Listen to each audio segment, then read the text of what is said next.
अस्सलाम वालेकुम नाज़रीन, आप देख रहे हैं प्रोग्राम क्लोजिंग आवर। मैं हूं इरफान हैदर। हालिया पहलगाम वाक़े के बाद पाक भारत कशीदगी में शिद्दत आ गई है। पाकिस्तान ने वाक़े के शिफाफ तहक़ीक़ात के लिए अक़वाम मुत्तहिदा के कमीशन की पेशकश की है। मारूफ चीनी तजियाकार और माहिर आलमी उमूर विक्टर गाओ ने भारतीय मीडिया को इंटरव्यू देते हुए कहा कि अगर पाकिस्तान पर हमला होता है तो चीन पाकिस्तान के साथ खड़ा होगा। कोर कमांडर कॉन्फ्रेंस और आर्मी चीफ की जानिब से भी दुश्मन को खबरदार किया गया है कि किसी भी जारियत का फैसला कुन जवाब दिया जाएगा। उधर अमरीकी नायब सदर ने भारत पर जोर दिया है कि वो पहलगाम वाक़े पर ऐसा रद्द-ए-अमल ना दे जो खित्ते में मजीद तनाज़े का बाइस बने।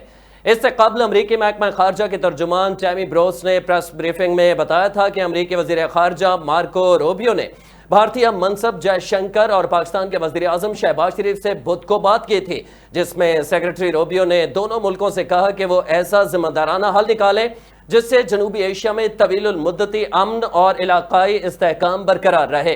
पहलगाम वाक़े के बाद पहले दिन से पाकिस्तान का वाज़े और शिफाफ अल्फाज में मौक़िफ़ था कि पहलगाम वाक़े की छानबीन के लिए अक़वाम मुत्तहिदा की ज़ेर निगरानी एक कमीशन बनाया जाए जो इस सारे वाक़े की मुकम्मल तहक़ीक़ात करे, जिसके बाद भारतीय प्रोपेगेंडे की धूल एकदम बैठ गई। इस दौरान भारत में पाकिस्तान से मुतालिक मीडिया और सोशल मीडिया प्लेटफॉर्म्स पर भी कदगन लगा दी गई है। इसी पर आज हम प्रोग्राम में बात करेंगे। हमारे साथ सीनियर सहाफ़ी नजम वली साहब मौजूद हैं। नजम वली साहब, आपका बहुत शुक्रिया। वालेकुम साहब। सीनियर एंकर पर्सन हमारे साथ सैयद मसूद रजा साहब हैं, आपने ज्वाइन किया है। मसूद रजा साहब, अस्सलाम वालेकुम, बहुत शुक्रिया। वालेकुम अस्सलाम, आपका भी बहुत शुक्रिया। मसूद साहब, इससे कबल अमरीकी सदर डोनाल्ड ट्रंप की तरफ से यह कहा गया था कि दोनों ममालिक इस मामले को खुद सुलझा लें, लेकिन कल हमने देखा कि अमरीकी सेक्रेटरी खारजा, फिर उसके बाद पाकिस्तान से रब्ता किया गया, भारत से रब्ता किया गया। क्या अमरीका को अब समझ आई है कि मामला इतनी संगीन हो चुका है कि दोनों एटमी पावर एक दूसरे के आमने सामने आ सकती हैं? नहीं, मेरे ख्याल में उनको तो पहले ही समझ में आ गया होगा, लेकिन जिस तरीके से फौरी तौर पर रिएक्शन दिया था इंडिया ने, तो दुनिया ने उसको देखा, परखा, और जाहिर सी बात है सिर्फ मोदी साहब के कह देने से तो ट्रंप ने कुछ नहीं करना। उन्होंने अपने लोगों से पूछना है, अपनी सीआईए से पूछना है क्या कुछ हुआ है, और उसके बाद कोई लाहेअमल। फिर दुनिया ने देख लिया कि भारत का जो ऑपरेशन था वो एक फॉल्स फ्लैग ऑपरेशन था, उसमें कोई सच्चाई नहीं थी, वो एक अपने मोटिव के तहत किया हुआ ऑपरेशन, उसमें बड़े शकूक व शुबात दुनिया को नजर आए। हमें तो यकीन है कि भारत ने खुद ही करवाया और उसके मकासद सिंतास मुआहिदा, पाकिस्तान को ब्लेम करना, पाकिस्तान पर किसी किस्म का हमला करना, पाकिस्तान को डिस्टेबल करना, पाकिस्तान को आलमी सतह पर मजीद तनहा करना, ये तमाम मकासद हैं। और भी बलूचिस्तान में उसकी इंसर्जेंसी है, बाकी चीजें हैं, तो मल्टीपल उसके मोटिव हैं इंडिया के, जो वो पाकिस्तान से अपने पूरे करना चाहता था इस वाकये की वजह से। और फिर उसके बाद दुनिया ने देख लिया कि दो न्यूक्लियर पावर अगर एक साथ फर्ज करें कि आमने सामने होती हैं और किसी किस्म की लड़ाई होती है, तो ये ना खित्ते के लिए अच्छा है ना दुनिया के लिए अच्छा है। हमें याद होना चाहिए वर्ल्ड वॉर 2 के बाद जो एक सर्द जंग शुरू हुई थी अमेरिका और रशिया के दरमियान, तो वो सर्द जंग हमेशा सर्द जंग इसलिए रही कि दोनों न्यूक्लियर पावर थे। यहां पर भी बातचीत के अलावा और कोई रास्ता नहीं है। आपने वॉर करनी है तो आप कोल्ड वॉर ही कर सकते हैं, आप फुल फ्लैज वॉर नहीं कर सकते। आपने पहले कोशिश की कि कोई पाकिस्तान के अंदर ऑपरेशन करके देख ली, तो आपको मुंह की खानी पड़ी। आपके हमने 2 जहाज गिरा दिए, आपके पायलट को हमने गिरफ्तार कर लिया, और दुनिया के सामने आपकी पावर जो है वो तमाशा बन गई। तो इस दफा भी बड़ा जोर था कि मिलिट्री कोई ऑपरेशन करे, लेकिन आपने देखा कि 2 बहुत सीनियर मिलिट्री ऑफिशियल, एक का ताल्लुक बहरिया, एक का ताल्लुक फिजाइया से और एक का जमीनी अफवाज से, उनको अब उनके ओहदे से हटा दिया गया। और इसीलिए हटा दिया गया कि उन्होंने बताया कि हम ऑपरेशन नहीं कर सकते, अगर हम पाकिस्तान के खिलाफ ऑपरेशन करेंगे तो उसमें हमारा नुकसान होगा। तो इंडिया इस वक्त बिल्कुल तनहा हो गया, और ये पाकिस्तान की बहुत बड़ी कामयाबी है कि हमने इखलाकी और सिफारती जंग बहुत अच्छी तरीके से भारत से जीत चुके हैं। अब वो जंग के मैदान में आने से कतरा रहा है, लेकिन 10 दिन हो गए, कोई सबूत नहीं दिया।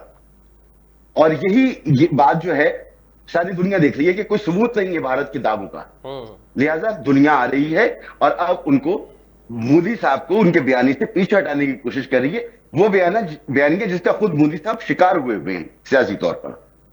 ठीक है नजम वली साहब, आप भी यही समझते हैं कि पहले हमने देखा कि उनका मीडिया, हमारा मीडिया जिस तरह बड़ा जिम्मेदारी के साथ बताता रहा कि क्या कुछ चल रहा है, पहलगाम वाक़े के बाद मजम्मत भी की गई हमारी स्टेट की जानिब से कि अफसोसनाक वाक़या है, लेकिन भारतीय मीडिया बयानिए में पाकिस्तान से हारा, फिर उसके बाद सोशल मीडिया पे वो हमसे हारे। अब ये जो मौक़िफ़, वाज़ेह मौक़िफ़ था कि अक़वाम मुत्तहिदा के ज़ेर निगरानी कमीशन बना दें, तहक़ीक़ात कर ले, इसके बाद आप समझते हैं कि कुछ रहा नहीं भारत के पास, इसलिए उसे पीछे हटना पड़ा?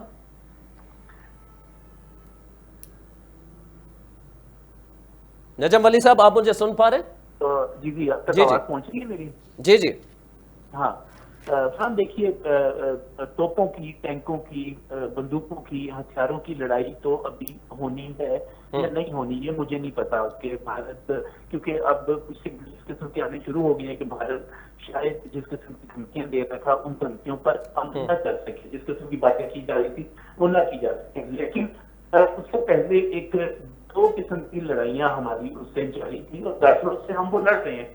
एक थी बयानिया की जंग और दूसरी थी सफारती सतह पर, बैन अवी सतह पर आलमी अक़वाम के सामने अपने मौक़िफ़ को मंतक दलील के साथ रखने की जंग। और मुझे बड़ी खुशी है कि इस वक्त तक ये दोनों जंगें हमने इतना जीती हैं कि आप भी देखिए कि भारत खौफजदा होकर हमारे क्रिकेट के जो स्टार्स हैं उनके भी अकाउंट, जो सोशल मीडिया अकाउंट्स हैं उनको बंद कर रहा है, वो जो हमारे सरकार हैं उनके अकाउंट्स को बंद कर, जो जिनकी तरफ पोलिटिकल अकाउंट्स की बात नहीं मैं कर रहा, शुरू में उन्होंने हमारे न्यूज चैनल्स को बंद किया, हमारे सोशल मीडिया कुछ एक्टिविस्ट थे उनके अकाउंट्स को बंद किया, सिर्फ उन्हीं को बंद नहीं किया बल्कि अब तो वो सोशल मीडिया के हमारे सरकारों की और गैर सियासी अकाउंट्स पहुंच गया।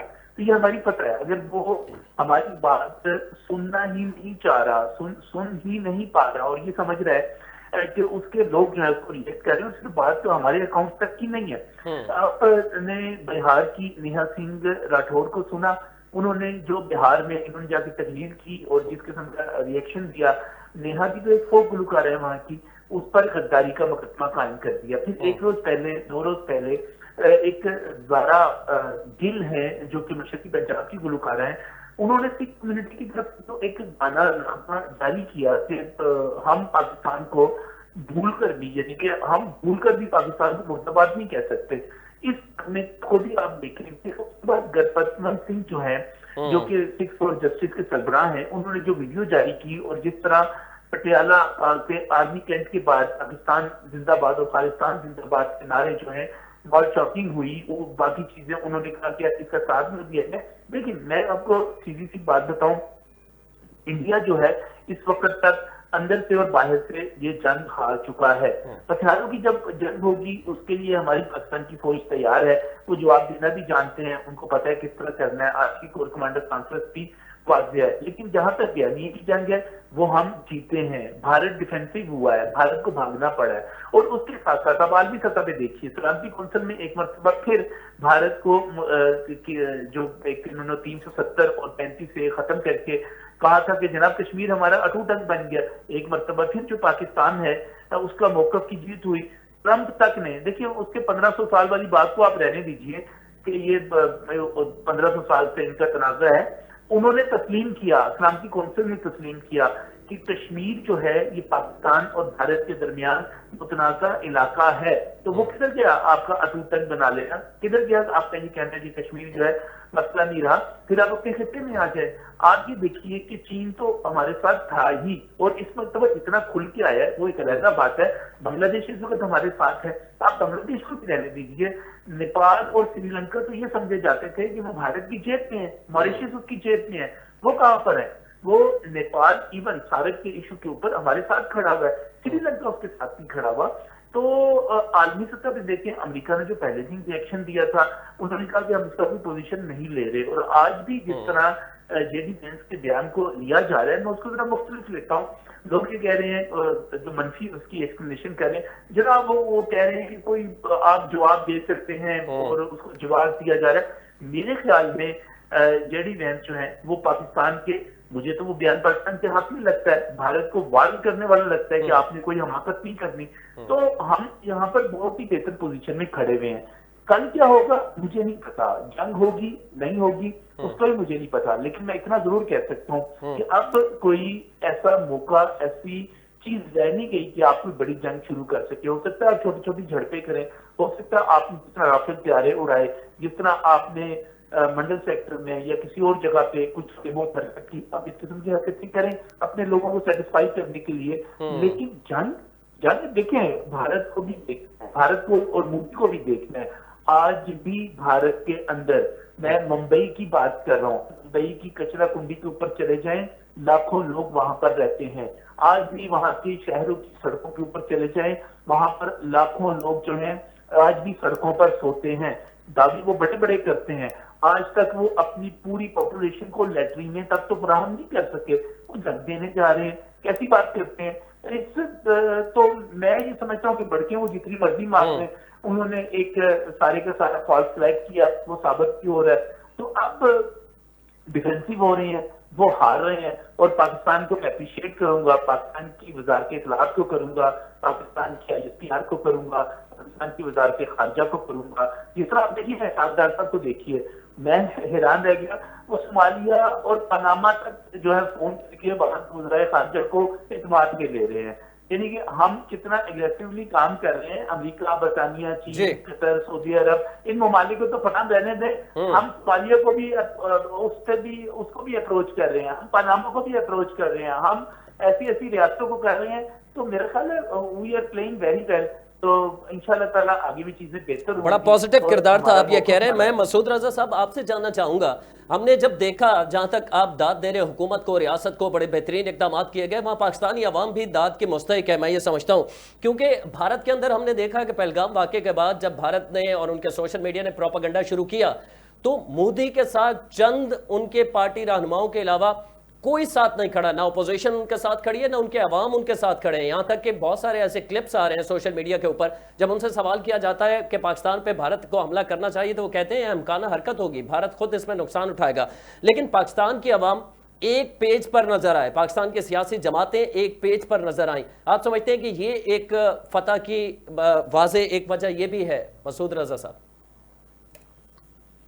आप मवाजना करके देखिए इरफान भाई, आप भारतीय सोशल मीडिया का और पाकिस्तानी सोशल मीडिया का, उन्होंने पाकिस्तानी सोशल मीडिया अकाउंट्स बंद करना शुरू कर दिए, पाकिस्तानी चैनल्स को बंद करना शुरू कर दिया है। वजह बहुत वाज़ेह है, उनके यहाँ एक वॉर हिस्टेरिया है, वो उनका मीडिया, उनका सोशल मीडिया एक कैंपेन चलाई जा रही है। आप बिल्कुल दुरुस्त कह रहे हैं कि अक्सरियत शायद मोदी के साथ इस मामले पर ना हो, लेकिन मोदी की एक फॉलोइंग तो है, और जाहिर सी बात है तालीम का मेयार वहां पर भी कोई बहुत अच्छा नहीं है, तो वो लोग हैं तो जो हिंदुत्व के मानने वाले हैं। लेकिन इंडिया में अमन पसंद लोग भी हैं, इंडिया में समझदार लोग भी हैं, और उनकी जो आवाजें वो हम सुन रहे हैं।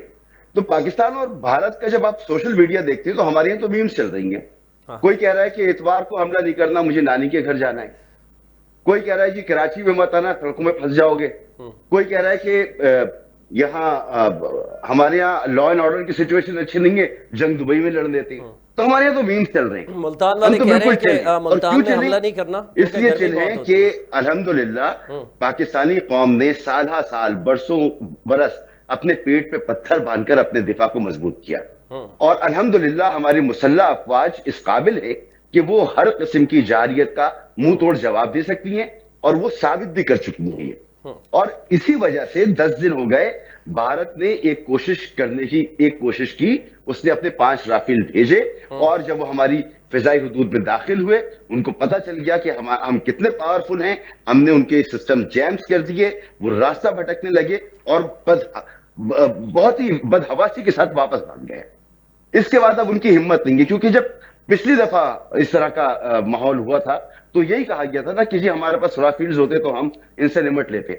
उनको नहीं पता कि पाकिस्तान के पास अब राफेल से बेहतर जहाज मौजूद हैं, हमारी मिसाइल टेक्नोलॉजी बहुत अच्छी है। तो हमारी जो एक मिनिमम स्किल्स की भी तो बात है ना, जाहिर है हमारे पायलट्स जिस तरह की बहादुरी, दलेरी और स्किल्स से काम करते हैं वो भारतीय तो नहीं कर सकते, जहाज जितने आप बड़े ले लें। बिल्कुल, देखिए हमारी जो ट्रेनिंग होती है, मेरी मेरी बड़े इन दिनों में आर्मी ऑफिसर्स के साथ, एक्सपर्ट्स के साथ बातचीत हुई। उनका कहना यह है कि हमारी जो ट्रेनिंग होती है वो इस हवाले से होती है कि आपके सामने एक बड़ा नंबर मौजूद है, तो नंबर में तो हम कभी ज्यादा नहीं हो सकते। लिहाजा हमारी ट्रेनिंग बहुत ही टेक्निकल, बहुत ही प्रोफेशनल होती है। और इंडिया के पास, क्योंकि उनका माइंडसेट ये है कि हम तादाद में ज्यादा है, हमारे पास जहाज ज्यादा है, हमारे पास टैंक ज्यादा है, हमारे पास बहरी बेड़े, उनकी ट्रेनिंग उस तरह से होती है। लिहाजा एक फुल फ्लैश वॉर में जाने की सलाहियत इंडियन आर्मी के पास नहीं है। और ये खुद इंडिया का मीडिया कह रहा है, इंडिया की अपनी जो वहां की 3 वॉइसेस हैं वो कह रही हैं कि ऐसा नहीं है। जबकि पाकिस्तान मुसलसल दहशतगर्दी के खिलाफ लड़ रहा है और भरपूर जंग की तरह लड़ रहा है। इसमें हमारी एयरफोर्स भी इस्तेमाल हुई है, ग्राउंड ट्रूप्स भी इस्तेमाल हुए हैं, और हमें बड़ा अच्छा तजुर्बा है। तो यही वजह है कि हमारा दिफा नाकाबिल तस्खीर है। और देखिए, 2 ऐसी ताकतें एक दूसरे के साथ अगर उलझ जाएं तो फिर उसका अंजाम क्या होगा कोई नहीं कह सकता। लिहाजा ना तो फितने के मफाद में है, ना दोनों मुल्कों के मफाद में है, ना ही दुनिया के मफाद में है कि ये दोनों ममालिक जंग करें। मफाद सिर्फ यही है कि बैठें, अपने मसाइल को हल करें और नफरत की सियासत को छोड़ दें। नफरत की सियासत वो जो मोदी इस वक्त कर रहा है, जो इंडिया एक सेकुलर उसका चेहरा, एक अमन पसंद उसका चेहरा दागदार होकर रह गया। क्योंकि हमारे लिए तो कभी वो अमन पसंद नहीं रहे, लेकिन फिर भी इतनी बेहयाई और इतनी बेशर्मी और इतनी कमीनगी नहीं थी जितनी अब इंडिया से आ रही है। तो अब इंडिया को खुद सोचना चाहिए कि उसका चेहरा क्या है। अपने यहां दहशतगर्दी कर रहे हैं, पूरी दुनिया में दहशतगर्दी करते फिर रहे हैं, तो एक दहशतगर्द चेहरा उनका बन गया। अब दूसरा जो उनका रोल पाकिस्तान के साथ नजर आ रहा है, हर जगह से भाग रहे हैं। तेल के मैदान से भाग गए, मुज़ाकरात की टेबल से भाग गए। आपने मीडिया बड़ा आपका स्ट्रांग हुआ करता था, आपने हमारे YouTube चैनल्स को और हमारे चैनल्स को बंद करना शुरू कर दिया। बयान ये कि जंग में मुकम्मल तौर पे हार गए। जंग के लिए आपने कहा, इस जंग के मैदान से भी भाग गए आप। 10 दिन हो गए हम इंतजार कर रहे हैं कि भाई आओ। थोड़ा वक्त कम है मसूद भाई, मैं नजब अली साहब से आखिर में जानना चाहता हूँ, सिंतास मुआहदे के हवाले से। वर्ल्ड बैंक जाहिर है इसका गारंटर है, साल से उसकी थी। तो पाकिस्तान जो इत्तलात आ रही हैं, खबरें आ रही हैं कि इस हवाले से आलमी फोरम पर जाना चाह रहा है, क्या तरीकाकार होगा, कब तक ये इंप्लीमेंट होगा, इत्तलात क्या है और इसमें कितनी कामयाबी मिलती हुई देख रहे हैं पाकिस्तान को आप? ये भी एक खोखली सी धमकी है। बुनियादी बात तो ये है कि अप्रैल से लेकर सितंबर तक दरिया सिंध तो एक तरफ रहा, क्योंकि दरिया सिंध तो ताकत ही दरिया काबुल से लेता है, फिर पाकिस्तान में जो होता है। हम 2 दरियाओं की ज्यादा बात करते हैं, झेलम और चनाब की, जिसके ऊपर इन्होंने अपने रिजर्वायर भी बनाए हुए हैं, पानी को जखीरा करने की और पानी बिजली पैदा करने के लिए भी अपने प्रोजेक्ट्स पे लगाएंगे हैं। देखिए, तकरीबन कोई 3 करोड़ मिलियन एकड़ फीट जो है, माहिरीन कहते हैं कि पाकिस्तान में पानी इन दरियाओं के जरिए आता है। और इसमें इंडिया के पास जो स्टोरेज की कैपेसिटी है वो सारी की सारी कोई 70,000 MAF की है। अब मुझे बताइए कि आप ये पानी कहाँ पर रोकेंगे? अब तो भारत के अंदर से कहा जा रहा है कि आप जो धमकियां दे रहे हैं, आप तो पानी रोक ही नहीं सकते, बल्कि अगर आप पानी रोकेंगे तो आप तो खुद मकबूजा कश्मीर को और हिंदुस्तान को डुबो देंगे। हुआ सिर्फ ये है कि आप जो मुआहदों की खिलाफ वर्जी कर रहे हैं, खासतौर पर सिंध मुआहदे की और झेलम और चनाब के ऊपर जो मजीद आप बनाने जा रहे हैं, जो कि हमारे दरिया हैं, उनके ऊपर आप मुख्तलिफ प्रोजेक्ट शुरू कर रहे हैं। हम उनकी निगरानी कर सकते थे, हम उनकी इंस्पेक्शन कर सकते थे। सिंध मुआहदा करके आप उस इंस्पेक्शन को रोक रहे हैं, या आप उस पानी की जो पहले आप छोड़ देते थे उसकी इतला देना जरूरी थी, आप वो इतला नहीं देंगे। इससे बढ़ के आपने कुछ भी नहीं करना। पानी तो आप पहले ही हमारा पूरे का पूरा जितनी आपकी कैपेसिटी आप रोक लेते हैं, आप मुआहदों की खिलाफ वर्जी भी कर रहे हैं। हम जो सिंध मुआहदे के खिलाफ आलमी फोरम पर जाएंगे वो इस बुनियाद पर जाएंगे कि जो सिंध मुआहदे की शिक 12 उसकी डेली शिक 4 के तहत आप जब तरफा तौर पर इसे मुअत्तल ही नहीं कर सकते, आप इसे खत्म ही नहीं कर सकते। आपके वर्ल्ड बैंक इसका गारंटर है और दुनिया में किसी भी जगह के ऊपर ये हक तस्लीम ही नहीं किया जा सकता कि क्योंकि आप ऊपर वाली सतह पे हैं, आप वहां से पानी रोक लेंगे। अगर आप यही फार्मूला लगाएंगे तो चीन इस वक्त हमारे साथ है। दरियाए ब्रह्मपुत्रा का अगर पानी रोक लिया गया तो वही कुछ होगा जो आप ये समझे कि पाकिस्तान में दरिया सिंध का पानी रोकने से हो सकता है, लाइफ लाइन उनकी खत्म हो जाएगी। तो ऐसा नहीं है, हमें कुछ सिंध का मुआहदा ना भी हो तो कुछ बैनुल-अक़वामी क़वानीन और असूल भी मौजूद हैं, हम उसके खिलाफ भी जाएंगे और ये बढ़के वगैरह रहेगी, खत्म होगी कि हम सिंध का मुआहदा खत्म करते हुए पानी को रोक लेंगे। आपको पानी रोकेंगे तो आप खुद डूबेंगे, इतना पानी है वहां पर और इतना पानी आता है।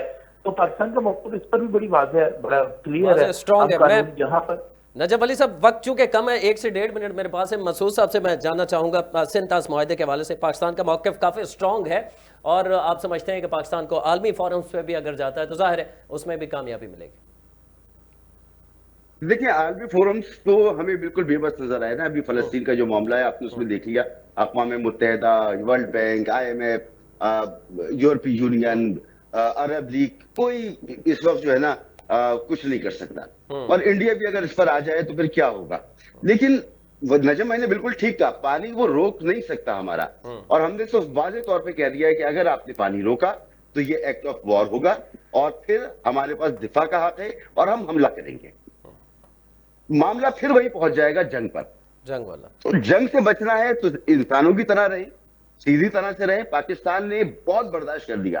पाकिस्तान मुसलसल आपसे कह रहा है कि जी आइए बात कीजिए, कश्मीर पे बात कीजिए, सरक्रीक पे बात कीजिए, सियाचिन पे बात कीजिए, आप बलोचिस्तान पे बात कीजिए, जहां जो आप दहशतगर्दी कर रहे हैं, KPK में जो दहशतगर्दी कर रहे हैं उस पर बात कीजिए, आप तमाम मुद्दों पर बात कीजिए। लेकिन वो बात नहीं कर रहे, वो भगोड़े बने हुए, वो भाग जाते हैं।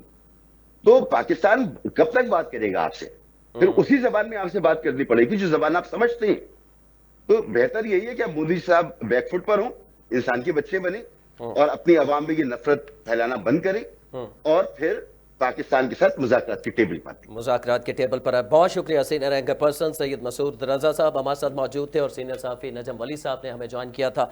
आप दोनों हज़रात का बहुत शुक्रिया। भारत की जानिब से पहलगाम वाक़े के बाद मुसलसल प्रोपेगेंडे का सिलसिला जारी है, लेकिन पर पाकिस्तान को हर महाज पर जीत हो रही है। अगले प्रोग्राम तक के लिए इरफान हैदर को इजाज़त दीजिए। अल्लाह ने के बाद।